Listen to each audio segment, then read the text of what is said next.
सत्संग एक ऐसी जगह, यहाँ सिर्फ और सिर्फ अल्लाह वाहिगुरु मालिक की चर्चा हो, उसके बारे में सच क्या है, रीत क्या है और कुरीति क्या है, यह ज्ञान मिले। उस परम पिता परमात्मा से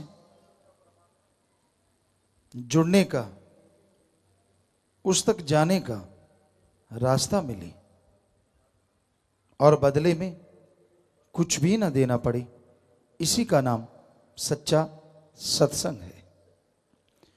सत्संग का मतलब ये नहीं होता कि आपको बुलाया जाए और फिर आपसे पैसा लिया जाए। वो तो एक बिजनेस, एक व्यापार हो गया। सत्संग में सच समझाया जाता है, सच से जोड़ा जाता है, सच की राह पे चलना सिखाया जाता है। और सच, ऐसा सच जो सच था, सच है और सच ही रहेगा। ऐसा सच सिर्फ एक है और वो है ओम हरि अल्लाह वाहिगुरु गॉड खुदा रब। अरबों नाम है पर वो एक था, एक है, एक ही रहेगा। वही एक ऐसा सच जिसमें कभी कोई परिवर्तन नहीं होता। दुनिया की हर शय बदलती रहते हैं, दुनिया का हर ग्रह नक्षत्र बदलता रहता है, दुनिया का इंसान बदलता रहता है। नहीं बदलता तो ओम हरि अल्लाह वाहिगुरु राम नहीं बदलता। वो जैसा था वैसा है और वैसा ही रहेगा। उसमें लेश मात्र परिवर्तन नहीं आता। इंसान के कर्मों में, इंसान के ख्यालों में परिवर्तन आता रहता है, जिसकी वजह से इंसान दुखी रहता है, परेशान रहता है, गमगीन रहता है। तो सत्संग में यह समझाया जाता है सच क्या है, सच से जुड़ो, राम नाम जपो। हर कार्य के लिए समय निश्चित है, मालिक के नाम के लिए भी समय निश्चित करो।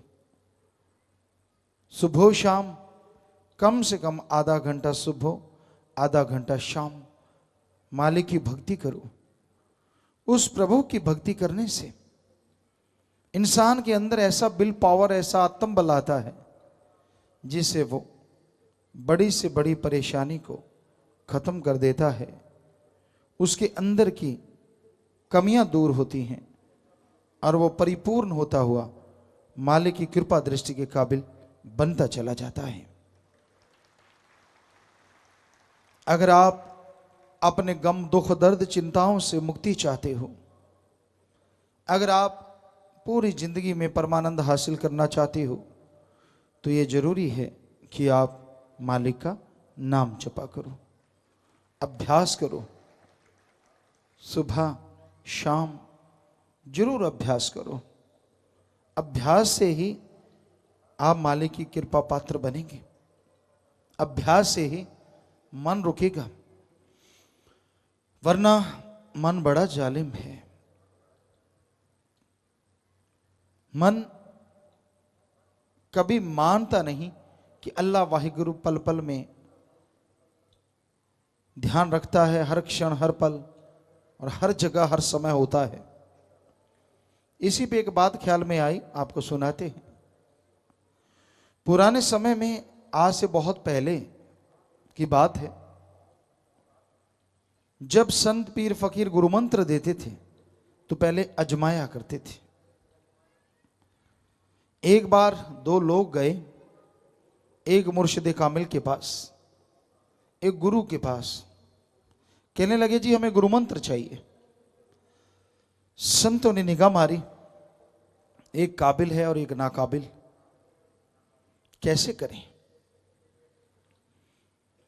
जवाब देते हैं संतों की फितरत नहीं होती। जो उन्होंने परीक्षा की सोची, दोनों को एक एक बटेर दे दिया, वहां पालतू बटेर था। कहने लगे भाई इसकी गर्दन जरा सी दबाने से ये बेहोश हो जाएगा, अगर जरा सा यूं टर्न करोगे और दबा दोगे। आप दोनों एक एक बटेर ले लो और ध्यान से सुनो, यहां कोई भी ना देख रहा हो,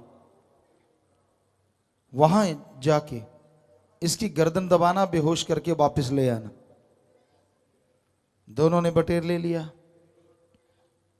एक चलता गया और दूसरा थोड़ा बाहर गया, झाड़ियों में गया, इधर उधर देखा, कोई नहीं देख रहा, जरा सी गर्दन दबाई, वो बेहोश हो गया, बटेर वापस ले आया। लो गुरुजी, ये लो बटेर, मैंने बेहोश कर दिया। कहते वाह भाई वाह, इतनी जल्दी? कहता हाँ जी, वहां कोई नहीं था। दूसरा गया, काफी देर बाद वापस लौटा, पर बटेर बेहोश नहीं था। फकीर कहने लगे अरे तू बटेर को बेहोश नहीं करके लाया? कहता गुरुजी आपने ये शर्त रख दी, यहां कोई भी ना देख रहा हो। कहने लगा मैं दूर गया, झाड़ियों में गया, वहां कोई नहीं था, मैंने गर्दन दबाना चाहा, ये मुझे देख रहा था, मैं ऐसे देख रहा था। कहते मैंने इसकी गर्दन दूसरी तरफ करी, गर्दन को हाथ डाला, अभी दबाने लगा था, अचानक धर्म की बात याद आ गई। भगवान कण कण में है, गॉड इज एवरीवेयर, हर जगह है ईश्वर। तो कहने लगा इसलिए हे फकीर, हे गुरु, मुझे माफ करें, मुझे ऐसी जगह ही नहीं मिली यहां कोई भी ना देख रहा हो, क्योंकि भगवान अल्लाह वाहिगुरु तो हर जगह है। इसलिए आप अपना बटेर लीजिए, नाम दीजिए ना दीजिए वो आपकी मर्जी, लेकिन सच ये है। तो गुरु जी ने, जिसने बटेर को बेहोश किया था, उसे कहते जा, जिसको धर्म की पहली बात ही नहीं पता कि भगवान हर जगह है, वो नाम का सुमरण कैसे करेगा, जा चला जा। और दूसरे को नाम दिया, छाती से लगा लिया। तो भाई इस बात को अगर हमेशा याद रखा जाए, आदमी कभी कोई गुनाह ना करे, कभी कोई वचन ना तोड़े। पर दुख इस बात का है, यहां बैठे कुछ और मूर्तियां हैं और यहां से जाती मूर्तियां बदल जाती हैं, रंग बदल जाते हैं इंसान के। यहां लगता है वाह क्या भक्त जी बैठे हैं, वाह, और जब वही बात बटेर को ले जाते हैं दूर, कहते कोई है ही नहीं, कोई देख ही नहीं रहा। बस फिर जो दिल में आए वो और उनका सहयोग देने वाले सबका बेड़ा गर्क होता है। तो ऐसा घोर कलयुग आ गया है, ऐसा भयानक समय आ गया है, ये दौर चल रहा है कि इंसान उस परम पिता परमात्मा को, अल्लाह वाहिगुरु राम को संतों के मुंह से सुनता है, वो हर जगह है, पवित्र ग्रंथों में पढ़ता है। सभी धर्म, हिंदू धर्म के पवित्र वेद शास्त्र, गीता, रामायण, महाभारत, पांचवा वेद, सिख धर्म की पवित्र गुरबाणी, इस्लाम धर्म की पवित्र कुरान शरीफ, ईसाई धर्म की पवित्र बाइबल, हमने सभी धर्म पढ़े। सभी में पढ़ता है कि वो तो गॉड इज एवरीवेयर, हर जगह है। लेकिन खुद जैसे यहां सत्संग में आके बैठे, मंदिर में गया, मस्जिद में गया, गुरुद्वारा में गया, हाथ धोएगा, मुंह धोएगा, पांव धोएगा, सिर पे कपड़ा लेगा, मालिक तू सब कुछ करने वाला है। बाहर निकलेगा रुमाल जेब में, और यहां से जाएगा, चर्चा करेगा, और झट से भूल जाता है कि मालिक हर जगह है। कहता वो तो उस कमरे में था, इस दायरे में ही है, वो तो शेड के नीचे चर्चा चलती है, वहीं बैठा है बस, या गुरुद्वारा में, मंदिर में, मस्जिद में। उससे बाहर निकलते ही फिर से पाप गुनाह, फिर से बुराइयां शुरू। क्यों भूल जाता है? इसका मतलब ये हुआ ना कि भगवान तो एक ही जगह ही बैठा है, वो तो कमरे में बंद है, बस उसको लॉक लगा दो बाहर से, बात ही खत्म, वो तो वहीं बैठा है। जबकि धर्म कहते हैं गॉड इज एवरीवेयर, भगवान हर जगह है, हर पल, हर क्षण, हर किसी को देख रहा है। फिर दुख आते हैं, परेशानियां आती हैं, जायज मांग भी पूरी नहीं होती, ना जायज तो होनी क्या है। फिर कहते हैं यार क्या फायदा भक्ति करने का, इतनी भक्ति की, कितनी की, कोई हमें कैलकुलेट करके बता दे मैंने इतनी की और बदले में कुछ नहीं मिला, हम गारंटी देते हैं वो झूठा होगा या फिर उसे मिला होगा। गारंटी दे सकते हैं, लिखित में शर्त रख सकते हैं सिर सिर की, आदमी वचनों पे पक्का रहे, सुमरन करे और कर्म जोगी बने, हो ही नहीं सकता सच्चे सौदे के मुरीद को कोई अंदर से कमी रह जाए या बाहर से कमी रह जाए। साईं मस्ताना जी महाराज के वचन, जब खुद में कमियां हैं उनको सुधारना नहीं। और सत्संग में संत बात सुनाते हैं, कई पढ़ के कड़ जाते हैं, इस पे बात याद आ जाती है। कोई आदमी वहां चला गया, यहां हमारे पवित्र धर्मों के पवित्र ग्रंथों के पाठ चल रहा था, उसने पाठ सुना, पसीना आए, कपड़े भर गए, पैजामा भर गया, कुर्ता भर गया, बुरा हाल पहुंचे। दूसरा आराम से बैठा, दोनों बाहर गए। कहता यार मैंने तो पहली बार मालिक की चर्चा सुनी है। कहता फिर? कहता यार संतों की वाणी तो भिगो भिगो के जूत मारती है, मेरे तो बहुत पड़ी यार, बेचैन हो गया मैं तो। दूसरा कहता बस थोड़ी देर में ये हो गया, हमें देख रोज वाले हैं, रोज वाले, फर्क ही नहीं पड़ता, सुबह शाम पड़ती हैं, इतने ढीठ हैं, कोई असर होने वाला नहीं है। तो वाकई ये एक सच्ची बात है जो आपको सुनाई 100%। तो पढ़ के कड़ना, कहते क्या है 2-4 दिन, 10 दिन, 20 दिन, क्या है, कुछ भी नहीं, सारी उम्र। संतों ने तुझे बोलना ही बोलना, उनका क्या है, छोड़ो, उनका तो काम ही है ऐसा करना, अपने वो करो जो आपा करना है। जब फिर ठोकर पड़ती है, जब फिर कर्मों की मार पड़ती है, फिर बिलबिलाता है, फिर तड़पता है, फिर रोता है, फिर आजू बीती जाते हैं हरी से कियो ना हेत, फिर पछताए होत क्या जब चिड़िया चुग गई खेत। राजस्थान में बाजरा होता था, हम जिस एरिया में रहते वहां भी वैसे भी देखा हमने, हम खुद भी कई बार रखवाली की, चिड़ियाँ उड़ाया करते, गुलेल होती या गोपिया कहते वहाँ, उससे उसमें एक बट्टा सा बांध लेते हैं और यूँ घुमा के यूँ छोड़ते हैं, वो पत्थर जाता है और वो जाके टकराता पे बाजरे के पौधों से, तो खड़खड़ाहट आवाज़ आती, चिड़ियाँ उड़ जाती। तो जो किसान निगाह रखता बाजरा बचा लेता, और जो कहता कोई बात नहीं, कोई बात नहीं, अभी तो दाने कच्चे हैं, थोड़े पकेंगे फिर देखेंगे थोड़े और तब तक चिड़िया खेत खा जाती। और जब चिड़िया खेत ही खा गई फिर रखवाली करो ना करो। सो कहने का मतलब वचन मान लो मान लो मान लो, संत कहते रहते। कहता ना ना पढ़ के कड़ा हूँ, कुछ भी नहीं है, ये क्या है, कुछ भी नहीं, मेरे को याद नहीं। और जब पड़ती है चोट, जब पड़ती है कर्मों की मार, फिर बिलबिलाता है, ये क्यों हुआ मेरे साथ, ऐसा कैसे, फिर पछताए होत क्या, फिर क्या पछताने का फायदा, जब पहले तो मानी नहीं। तो दुख में सुमरन सब करें, सुख में करें न कोई, और जो सुख में सुमरन करें तो दुख काहे को होए। दुख दर्द में सुमरन भक्ति इबादत सबको याद आती है, कहीं सुख शांति में सुमरन कर लो, ये गारंटेड है कभी दुख दर्द आएगा ही नहीं। पर सुख शांति में तो भगवान याद ही नहीं रहता, अल्लाह राम वाहिगुरु। इसलिए भाई सुख शांति में परमपिता परमात्मा को ज्यादा नहीं, 15 मिनट सुबह 15 मिनट शाम, चलो ज्यादा और हिम्मत करो तो आधा घंटा सुबह शाम।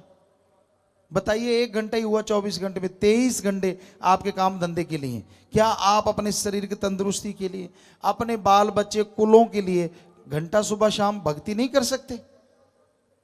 और क्या करते हो आप अपने बच्चों के लिए सारा दिन? ठगी, बेईमानी, झूठ, छल, कपट, क्या क्या नहीं करते बताइए। तो उनसे कई बार उल्टा होता है, लेने के देने पड़ जाते हैं। और हम आपको गारंटी दे सकते हैं, घंटा सुबह शाम मालिक की भक्ति करो, अरे आप तो क्या, आपके परिवार तो क्या, आपके कुलों का उद्धार मालिक जरूर करेंगे। बताइए कितना आसान है, सिर्फ घंटा सुबह शाम, 22 घंटे काम धंधा करते रहो। पर ना जी, भक्ति करने बैठेगा मुंह खोल खोल के जमाई लेता, चाहे अंदर बैठ के दांत गिन लो। कईयों के तो यूं लगता है यहीं नाटक जाए, मुंह खुलेगा खुला ही ना रह जाए। खाज वहां होती है, यहां पहले कभी ना हुई हो। बैठे बैठे ध्यान में बैठा है और ध्यान वहां जाता है जहां पहले कभी ना गया हो। तो ये कलयुग में भक्ति करना आदमी को मुश्किल लगता है बड़ा आसान, मुश्किल नहीं है, बड़ा ही आसान है। ना कुछ कौर जैसे रोटी खाते हैं, तोड़ते हैं, लगाते हैं, खाते हैं, चबाते हैं, आंतड़ियाँ उसे घुमा के हजम करती हैं, पेट में पड़ा रहता है, फिर जाके कहीं पावर मिलती है, और उसके बाद भी छुटकारा नहीं जब तक रफा हाजत नहीं जाके आता। तो राम नाम तो कुछ भी नहीं करना, संतों ने बता दिया, गुरु ने बता दिया, जीभा से जाप करना है, ख्यालों से जाप करना है। जब चलते जपो, बैठ के जपो, लेट के जपो, काम धंधा करते जपो, ड्यूटी पे जपो, खेती बाड़ी में जपो, जब भी मर्जी जाप करो, पर करो, गारंटी ये है जितना किया उसका फल कलयुग में मिलेगा ही मिलेगा। ऐसा है राम नाम, ऐसी है अल्लाह वाहिगुरु ईश्वर की भक्ति की शक्ति। तो आपको भक्ति करनी चाहिए, सुमरन करना चाहिए और वचनों को मानना चाहिए। भगवान हर जगह है, इस बात को ध्यान में रखा करें तो आप शायद गुनाह ना करेंगे, लेकिन आप तो दांव तकाते रहते हैं कि कब जरा ध्यान इधर उधर हो। आप यकीन नहीं करेंगे, सत्संग में भी बैठे बैठे लोग देखते हैं, अच्छा मेरी तरफ तो नहीं देख रहे, दो खुराटे खुर्र, या फिर चुगली निंदा, ए मेरी सुन, उधर देख, उधर देख, उधर देख। बस ना खुद भक्ति में ध्यान, ना दूसरे का ध्यान। तो बाकी आप सोचिए, अगर इस एरिया से बाहर जाते हैं तो राम नाम में ध्यान कैसे? ठगी मारें यार, कैसे मारें? कल को कौन सा मुर्गा फंसाएं, वो मुर्गा बड़ा है, वो छोटा है, वो इतने अंडे देगा, वो इतने। समझदार को इशारा काफ़ी है। प्लानिंग चलती रहती है, तरह तरह के योजनाएं, ऐसा करेंगे फिर वैसा करेंगे। क्या कभी ये सोचा है कि चलो यार सुबह भक्ति करेंगे, और किस टाइम करेंगे, कब करेंगे, कैसे टाइम निकालेंगे? अरे भक्ति करो, आने वाले पहाड़ जैसे कर्म सिर्फ भक्ति से खत्म हो सकते हैं, ना पैसे से, ना अकल से, ना जमीन जायदाद से, ना भाई बहन की शक्ति से, ना राज पहुंच से। आने वाले पहाड़ जैसे कर्म सिर्फ और सिर्फ ओम हरि अल्लाह वाहिगुरु की भक्ति इबादत से पहाड़ से कंकर बन सकते हैं। धन सतगुरु तेरा ही आशा। सभी साध संगत जी से निवेदन है कि मेरा चैनल जरूर सब्सक्राइब करें जी। धन धन सतगुरु तेरा ही आसरा।